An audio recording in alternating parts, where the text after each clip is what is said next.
बाल सनातनी वक्ता माधव पांडे। आज का यह प्रोग्राम आदर्श परिवार पर आधारित है। तो मैं डंके की चोट पर यह कहता हूं कि भगवान श्री राम जी के रघुकुल से बढ़कर और कोई आदर्श परिवार हो ही नहीं सकता, क्योंकि जब भैया लक्ष्मण को शक्तिबाण से जब मेघनाथ ने मूर्छित कर दिया था, तब भगवान श्री राम अपने भाई को गोद में लेकर प्रलाप करने लगते हैं और वे कहते हैं कि देशे देशे कलत्राणि देशे देशे च बांधवा संतो देशे न पश्यामि यत् भ्राता सहोदरः। अर्थात हे लक्ष्मण, वह अनेक देश है जहां हमें भाई, बंधु, माता, पिता, स्त्री सभी दिखाई पड़ते हैं, परंतु वो देश मुझे कहीं नहीं दिखाई पड़ता जहां की अपना यत्र भ्राता सहोदर, जहां की अपना सहोदर भाई दिखाई दे। तो अब प्रस्तुत है भरत चरित्र। जरा कल्पना कीजिएगा, तभी सुनने में आनंद आएगा। जब माता कैकेयी भगवान श्री राम जी को 14 वर्ष के लिए वनवास देती है, तब भगवान श्री राम जी के वियोग में राजा दशरथ जी की मृत्यु हो जाती है। और ये सब उधर ननिहाल में कैकेयी पुत्र भरत जी को सब कुछ आभास हो जाता है। तो अब मैं अयोध्या के उथल पुथल के हलचल को और कैकेयी पुत्र भरत जी के मन की व्यथा की व्याकुलता को कविता के रूप में प्रस्तुत करने जा रहा हूँ। तो आप सभी का आशीर्वाद और दुलारों में मिले। अब मैं पंक्तियां शुरू करता हूँ। कि जरा कल्पना कीजिएगा, इधर राजा दशरथ जी का शव पड़ा हुआ है, वे भूषाई हो गए हैं और वशिष्ठ जी कहते हैं कि बोले वशिष्ठ है व्यथित हृदय, बोले वशिष्ठ है व्यथित हृदय राजा को भूषाई पर। तो कंधे तो पुलवालाओं कैकेयी के लिहाज करते। उन दिनों भरत कुछ विचलित थे, उन दिनों भरत कुछ विचलित थे। आंखों को स्वप्न गढ़ता था, कारण तो ज्ञात नहीं था। अरे कारण तो ज्ञात नहीं था, पर मन के भीतर कुछ गढ़ता था। गहरे संबंधों में प्रतिपल, गहरे संबंधों में प्रतिपल एक तार जुड़ा ही रहता है। तन दूर रहे फिर भी मन से परिवार जुड़ा ही रहता है। तन दूर रहे फिर भी मन से परिवार जुड़ा ही रहता है। सपनों में अवध उमड़ आया, सपनों में अवध उमड़ आया। गिर गए भरत उच्चाटन में, संदेश पहुंचने से पहले आभास पहुंचता है, आभास पहुंचता है। अल्पस्मय संशय का तांडव, अल्पस्मय संशय का तांडव, तहरी पर दूत अयोध्या का, सूखे पत्ते सा कांप गया वो भावुक अयोध्या का। किस सूखे पत्ते सा कांप गया वो भावुक पूत अयोध्या का। और अनुमान किया कैकेयी पुत ने सहयोग नहीं है साधारण, कि अनुमान किया कैकेयी पुत ने सहयोग नहीं है साधारण। पहले तो पूछा कुशल क्षेम, फिर पूछा आने का कारण। यह दूत कर्म था कठिन बहुत, यह दूत कर्म था कठिन बहुत। भीतर का शोक छिपाना था, मातम को मंगल कहना था, स्वामी को झूठ बताना था। घर नगर चतुर्दिक मंगल है, घर नगर चतुर्दिक मंगल है, यह बात अधर जब कहते थे, पिंडलियां पुटपल करती थी, आंसू भी करते थे। हे राजकुंवर, अब यहाँ देखिए कि उस संदेश राम ने क्या बहाना दिया कि हे राजकुंवर, गुरु आज्ञा से आया हूं तुम्हें बुलाने को, इसके अतिरिक्त नहीं कोई संदेश तुम्हें बतलाने को। चल दिए भरत रिपुदमन सहित, चल दिए भरत रिपुदमन सहित। निर्णात दौड़ता था सन्नन की गति से आशंका और आशा का जारी धारण, और आशा का जारी धारण। जब किया प्रवेश अयोध्या में, जब किया प्रवेश अयोध्या में, गलियों में सन्नाटा देखा, संशय का ज्वार उमड़ आया और धीरज ने भाटा देखा। जब हम ननिहाल गए थे तब ऐसा नगरी का रंग न था, हर चौखट इतनी मौन में थी और आंगन इतना दंग न था। और आंगन एक नाटक देखा। जिस ओर भरत का रथ देखा, जिस ओर भरत का रथ देखा, मुंह फेर खड़े हो गए। अब यहाँ देखिए कि भरत जी को अयोध्यावासी कैसे ट्रीट कर रहे हैं कि जिस ओर भरत का रथ देखा, मुंह फेर खड़े हो गए लोग।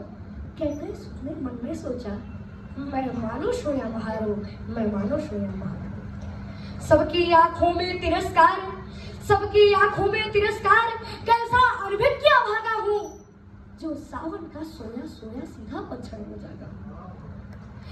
कि ऐसा लगता था खड़ा हुआ है शीश झुकाए राजभवन, ऐसा लगता था खड़ा हुआ है शीश झुकाए राजभवन। कैकई सुख से आंखें करता था दाएं बाएं राजभवन, लेकिन केवल एक सूरत ऐसी थी जिस पर कण भरा अवसाद न था। केवल एक सूरत ऐसी थी जिस पर कण भरा अवसाद न था। वह धव्य समाया हुआ था तन पर, चेहरे पर तनिक विषाद न था। बसनों का रंग उदास हुआ, बसनों का रंग उदास हुआ, सुना था गात कलाई का। अरे कुमकुम सुंदर गुलुक तो मुंह पर था बाप बिठाई। वो कौन थी? तो माता कैकई। कि पुलकित होकर बोली कैकई, अभिनंदन हो स्वीकार भरत, पहले पितु की अंत्येष्टि करो, फिर ग्रहण करो दरबार भरत, फिर ग्रहण करो दरबार भरत।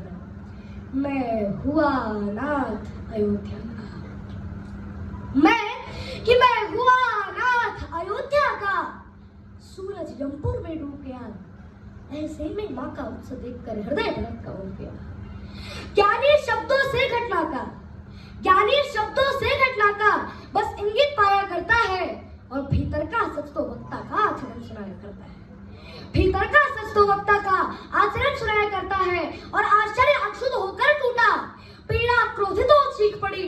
माँ को हर्षित क्या करती है, रघुकुल की हंसी शोक गई। बोले माँ ओछा लगता है, बोले माँ ओछा लगता है यह तेरा हर्ष प्रफुल्लित मन। अरे क्या तूने तो नहीं दे दिया इस महाशोक को आमंत्रण? उन्माद परे रखकर संभली, वात्सल्य उड़ने लगी त्रिया। सुत की आंखों में घृणा देख भौहें सिकोड़ने लगी त्रिया। अरे तुझको भी मैं दोषी लगती, ऐसे क्या पाप किए मैंने? राजा पर थे दो वर उधार, अवसर पर मांग लिए मैंने। मेरा बेटा युवराज बने ये इच्छा तो अपराध नहीं, और राम नहीं बन जाते तो पूरी होती ये सुनते ही थम गए भरत। जम गई शिला, खुल गया अधर, लगता था नमक छिड़क डाला कैकई ने जब देखा। हर रोम लपट बन रहता था, पर्वतसा टूटा था सिर पर, भीतर जो लावा दहका था आ गया अचानक जीव पर। पापिन तूने कुलघाती हाथों से क्यों पाला है मुझको? अरे जिस दिन जन्मा था उस दिन क्यों मार नहीं डाला मुझको? दर्पण तोड़ा है उस सबका, ममता छली पापिन तूने। अरे चरणामृत में विष घोला है जीवा से नागिन तूने। देना होगा उत्तर इसका, अरे देना होगा उत्तर इसका युग युग तक स्वयं विधाता को। अरे क्यों बंध्या नहीं बना डाला ऐसी हत्यारी माता? पति को खाके और आनंदित है, और रत्ती भर का पश्चाताप नहीं। अरे रघुवंश मुकुट बलहीन किया, इससे बढ़कर कुछ पाप नहीं। और चाहता हूं उसका वध कर दूं जिसने अत्याचार किया, पर राम त्याग देंगे मुझको अगर मैंने तुझको मार दिया। पर राम त्याग देंगे मुझको अगर मैंने तुझको मार दिया। और एक क्षण आंखें नम होती थी, एक क्षण भ्रिकुटी चढ़ जाती थी, अभिव्यक्त भरत का मन करते भाषा थोड़ी पड़ जाती थी। और चल दिए भरत इतना कहकर, इस द्वार में आऊंगा अब मैं, अपराधिन सुन तेरा ये मुख अब देख न पाऊंगा अब देख न पाऊंगा। संतति के सुख की चाहत में अब इस घृणा को मैं करुणा के रूप में बदल दूं तो आप सभी का आशीर्वाद मिले कि संतति के सुख की चाहत में नवथरा एक कर जाती है, पर बेटा अपमानित कर दे मां उस क्षण में ही मर जाती है। पर बेटा अपमानित कर दे मां उस क्षण में ही मर जाती है। और सासों के चलने पर करती संदेह रह गई कैकई। अब यहाँ देखिए कि भरत जी के जाने के बाद माता कैकई का क्या हाल हुआ कि सासों के चलने पर करती संदेह रह गई कैकई। और जब भरत देहरी लांग चले तब देह रह गई कैकई, भर गया कंठ तक ग्लानि बोध, चलती सांसें दुख देती थी, रोते रोते अपने केशों को मुट्ठी में भर लेती थी और हो होकर व्यथित हथेली से मुख स्वयं ढांपने लगती है। हो होकर व्यथित हथेली से मुख स्वयं ढांपने लगती है। उसका दुख वर्णन करने में लेखनी कांपने लगती है, उसका दुख वर्णन करने में लगती है।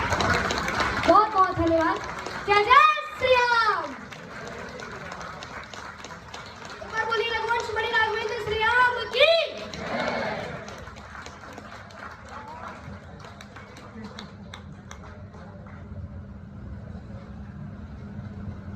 मुझको सांस लेने दो, 1 मिनट में बहुत इतना जुड़ गया था कि मुझे थोड़ा डिटैच होने दो।